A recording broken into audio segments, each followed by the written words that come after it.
খবর শুনছেন Siliguri news TV channel থেকে। আজ বুধবার 11ই সেপ্টেম্বর। জানাবো আজকের বাছাই করা গুরুত্বপূর্ণ 10টি তাজা খবর। শুরুতেই হেডলাইন। আলোচনার প্রস্তাব অপমানজনক, রাজ্যের সদিচ্ছা নিয়েই প্রশ্ন চিকিৎসকদের। অপেক্ষা করে ফিরলেন মমতা। ধর্ষক সন্দীপের ফাঁসি চাই, বিচারক কক্ষ থেকে বেরিয়ে যেতেই উঠল স্লোগান, গাড়ি লক্ষ্য করে উড়ে এলো জুতো। সরকার আপনাদের চাকরি দিতে প্রস্তুত, প্রার্থীদের সঙ্গে রাস্তায় বসলেন কুণাল। গরু পাচার মামলায় জামিন পেলেন অনুব্রত কন্যা সুকন্যা। সুপ্রিম কোর্টে পিছিয়ে গেল এসএসসি মামলার শুনানি, নেপথ্যে কোন কারণ? কোচবিহারের ধর্ষণ নিয়ে চুপ কেন? শুভেন্দুকে কটাক্ষ তৃণমূল নেতার, উঠল দ্বিচারিতার অভিযোগ। বঙ্গোপসাগরে অতি গভীর নিম্নচাপ, রাজ্যের একাধিক জেলায় ভারী বৃষ্টির পূর্বাভাস। আজকের খবরগুলো বিশেষ গুরুত্বপূর্ণ, তাই খবরগুলো মন দিয়ে শুনুন এবং প্রতিদিন সঠিক খবর নিয়মিত শোনার জন্য শিলিগুড়ি নিউজ টিভি চ্যানেলটিকে সাবস্ক্রাইব করুন। আসছি বিস্তারিত খবরে। আলোচনায় বসতে চেয়ে তাদের কাছে যে ইমেল রাজ্য সরকারের পক্ষ থেকে পাঠানো হয়েছে তাকে অপমানজনক বলে অভিযোগ করলেন আন্দোলনকারী জুনিয়র ডাক্তাররা। এদিন সন্ধ্যায় নবান্নে গিয়ে বৈঠকে বসার অনুরোধ জানিয়ে জুনিয়র চিকিৎসকদের কাছে ইমেল আসে রাজ্য সরকারের পক্ষ থেকে। স্বাস্থ্য প্রতিমন্ত্রী চন্দ্রিমা ভট্টাচার্য জানান, মুখ্যমন্ত্রী নিজে জুনিয়র চিকিৎসকদের সঙ্গে বৈঠকে বসার জন্য নবান্নে অপেক্ষা করছিলেন। যদিও রাজ্যের এই প্রস্তাব ফিরিয়ে দিয়েছেন আন্দোলনকারী চিকিৎসকরা। রাজ্যের আলোচনার প্রস্তাব নাকচ করে দিয়ে আন্দোলনকারী চিকিৎসকরা জানান, নবান্ন থেকে নয়, তাদের কাছে ইমেল এসেছে রাজ্যের স্বাস্থ্য সচিবের কাছ থেকে। জুনিয়র চিকিৎসকরা জানান, আমরা স্বাস্থ্য সচিবের পদত্যাগের দাবি জানিয়েছি, অথচ তার মাধ্যমেই আমাদের কাছে আলোচনায় বসার জন্য ইমেল পাঠানো হয়েছে। ফলে এই মেলকে আমরা অপমানজনক বলেই মনে করছি। এর পাশাপাশি রাজ্যের পক্ষ থেকে পাঠানো ইমেলে সর্বাধিক 10 জন চিকিৎসক প্রতিনিধিকে বৈঠকে যাওয়ার কথা বলা হয়েছিল। জুনিয়র চিকিৎসকদের পাল্টা দাবি, এভাবে প্রতিনিধির সংখ্যা বেঁধে দেওয়া চলবে না।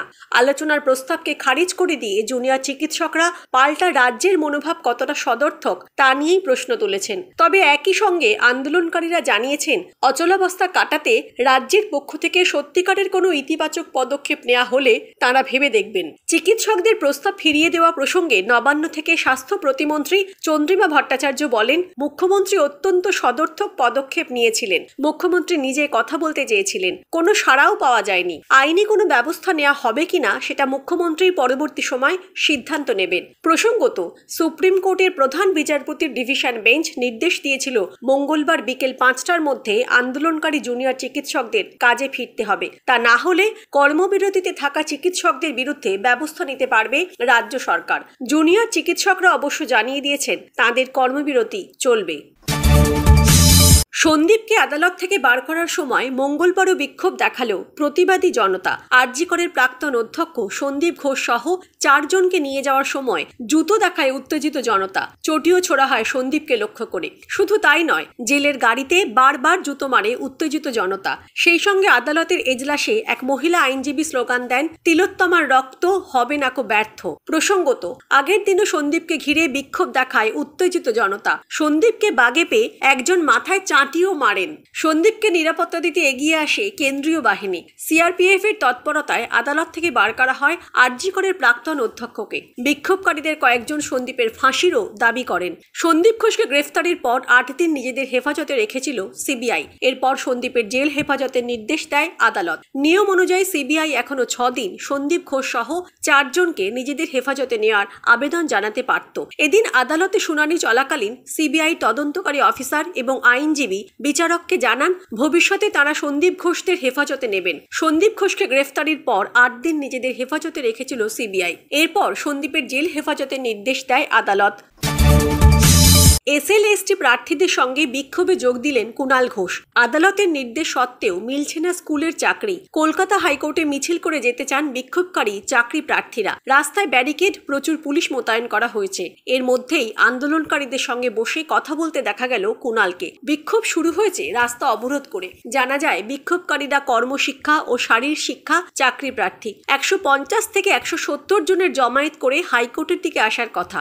শেষমেশ 6 জনকে আদালতে যাওয়ার অনুমতি দেওয়া হয়। পুলিশের সঙ্গে কথা বলেন তৃণমূলের সর্বভারতীয় মুখপাত্র কুণাল ঘোষ। তিনি বিক্ষোভকারীদের বলেন, রাজ্য সরকার আপনাদের চাকরি দিতে প্রস্তুত। এই টালবাহানা যথাযথ নয়। আপনারা আজ আদালতে গিয়ে আপনাদের দাবি জানান, আমি কথা বলছি বাকিটা।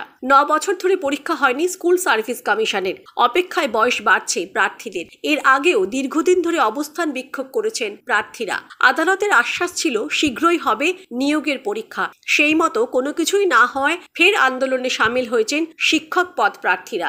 এসএসসি প্রার্থীদের সঙ্গে বিক্ষোভে যোগ দিলেন কুণাল ঘোষ। দর্শক, আমরা এই ভিডিওটিতে 2000 লাইক এবং 1000 সাবস্ক্রাইব টার্গেট রেখেছি। আশা রাখছি আপনারা এই টার্গেটটি পূরণ করবেন। আসছি পরবর্তী খবরে। গরু পাচার মামলায় জামিন পেলেন অনুব্রত মণ্ডলের কন্যা সুকন্যা মণ্ডল। দিল্লি হাইকোর্ট তাকে জামিন দিয়েছেন। ইডির দায়ের করা মামলায় জামিন পেয়েছেন তিনি। ওই একই মামলায় বর্তমানে জেলবন্দি অনুব্রত মণ্ডল। 2023 সালের এপ্রিল মাসে ইডির হাতে গ্রেপ্তার হয়েছিলেন অনুব্রত কন্যা। তারপর থেকে একাধিকবার তিনি জামিনের আবেদন করেন, কিন্তু তাঁর আর্জিতে সাড়া দেয়নি আদালত। গ্রেফতারের 15 মাস পরে অবশেষে সুকন্যার জামিনের আবেদন মেনে নিল দিল্লি হাইকোর্ট। বাবার মতো তিনিও তিহার জেলে বন্দী ছিলেন। অনুব্রত গ্রেপ্তার হওয়ার পর সিবিআই দাবি করেছিল অনুব্রতর বিপুল সম্পত্তির পরিমাণের সম্পূর্ণ তথ্য মেয়ে সুকন্যার কাছে রয়েছে, তাই তাকে জিজ্ঞাসাবাদের প্রয়োজন রয়েছে। কিন্তু সিবিআই তাকে গ্রেফতার করেনি, ইডি করেছিল। তবে সুকন্যা প্রথম থেকেই দাবি করেছিলেন যে তথ্য তার থেকে চাওয়া হয়েছে তা তার কাছে নেই। গ্রেফতারির পর বাবা ও মেয়েকে মুখোমুখি বসিয়েও জেরা করা হয়, কিন্তু সেইভাবে বড় কোনো তথ্য পাননি তদন্তকারীরা। এর আগে গরু পাচার কাণ্ডে অনুব্রত মণ্ডলের শর্ত সাপেক্ষে জামিন মঞ্জুর করেছিল সুপ্রিম কোর্ট। তবে সিবিআইয়ের সব মামলায় জামিন পেলেও জেলমুক্ত হতে পারেননি তিনি, কারণ ইডির করা মামলায় তাকে তিহার জেলে থাকতে হচ্ছে। ফের এসএসসি মামলার শুনানি পিছিয়ে গেল। মঙ্গলবার প্রধান বিচারপতি DY চন্দ্রচূড়ের ডিভিশন বেঞ্চে 2016 সালের 26,000 চাকরি বাতিলের মামলার শুনানি ছিল। এদিন অনেক মামলার শুনানি থাকায় এই সিদ্ধান্ত নেওয়া হয়েছে বলে জানিয়েছে সুপ্রিম কোর্ট। এদিন প্রধান বিচারপতি জানান, আগামী 24শে সেপ্টেম্বর এই মামলা তালিকাভুক্ত করা হয়েছে। সেদিন অগ্রাধিকার দিয়ে এসএসসি মামলার শুনানি হবে সুপ্রিম কোর্টে। কলকাতা হাইকোর্ট 2016 সালের নিয়োগ প্রক্রিয়ার প্যানেল সম্পূর্ণ বাতিল করে। উচ্চ আদালত বিচারপতি দেবাংশু বসাক এবং বিচারপতি মোহাম্মদ সাব্বার রশিদের ডিভিশন বেঞ্চের রায় 25,753 জন শিক্ষক এবং শিক্ষাকর্মীর চাকরিহারা হন। এই রায়কে চ্যালেঞ্জ করে সুপ্রিম কোর্টে যায় রাজ্য। পাশাপাশি সুপ্রিম কোর্টে মামলা করে মধ্যশিক্ষা পর্ষদ ও চাকরিহারাদের একাংশ।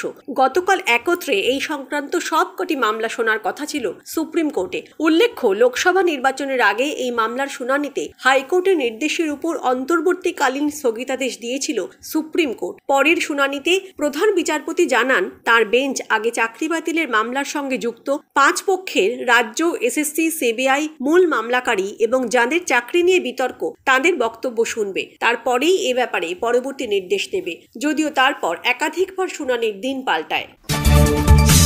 আরজিকর ইস্যুতে বিজেপির সরাসরি রাজনীতিকরণ প্রসঙ্গে এবার বিরোধী দলনেতা শুভেন্দু অধিকারীর কড়া সমালোচনা শাসক দলের। মঙ্গলবার সর্বভারতীয় তৃণমূল কংগ্রেসের অভিযোগ, কোচবিহারের মেখলিগঞ্জে এক নাবালিকার নৃশংস ধর্ষণের বিষয়ে নীরব শুভেন্দু। এই ঘটনার সঙ্গে যুক্ত একজন বিজেপি কর্মী। গত সপ্তাহে মেখলিগঞ্জের বিজেপি নেতা দীপক শীলের বিরুদ্ধে তাঁর 13 বছরের প্রতিবেশীকে চ্যাংড়াবান্ধায় ধর্ষণের অভিযোগে একটি এফআইআর দায়ের করা হয়। প্রত্যাশিতভাবেই পুরো বিজেপি শিবির এই বিষয়ে নীরবতা পালন করেছে। স্থানীয় সূত্রে খবর, ঘটনার পর জেলা বিজেপি নেতৃত্ব পরিবারটিকে ভয় দেখানোরও চেষ্টা করছে। যদিও এ প্রসঙ্গে কোনো মন্তব্য করেনি রাজ্য বিজেপি শিবির। তৃণমূল কংগ্রেসের অভিযোগ, এই ঘটনা বিজেপির বেটি বাঁচাও দাবির দ্বিচারিতাকেই প্রশ্ন করে। যারা এই মৃত্যুকে ব্যবহার করে নোংরা রাজনীতি করছে এবং বাংলার ভাবমূর্তি কলঙ্কিত করছে, তাদের বিরুদ্ধে আমাদের লড়াই করতে হবে। আমরা তাদের মেখলিগঞ্জের মেয়েদের ধর্ষণ করতে এবং মাথা ভাঙায় প্রতিবাদ মিছিল করতে দেব না।